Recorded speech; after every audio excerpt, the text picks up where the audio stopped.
У 16 стагоддзі Полацак быў найбуйнейшым і найбагацейшым пасля Вільні горадам ВКЛ. І менавіта ён найбольш пацярпеў у Лівонскую вайну. Яна пачалася з нападу маскоўскага князя Івана IV на Лівонскі ордэн, каб здабыць выхад да Балтыкі. У 1561 годзе паслы Лівонскага ордэна літаральна на каленях просяць дапамогі ў ВКЛ. Вялікае княства заступаецца за свайго васала.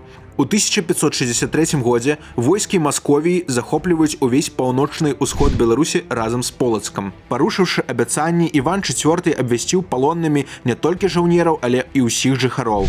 Захопнікі учынілі страшную разню. Усіх полацкіх габрэяў пазабівалі, а рамеснікаў вывезлі ў Масковію. Спалілі бібліятэку Сафійскага сабору, самую старажытную бібліятэку Беларусі. Гісторыкі лічаць, што тады знік полацкі летапіс, які мог бы раскрыць шмат таямніц беларускай гісторыі.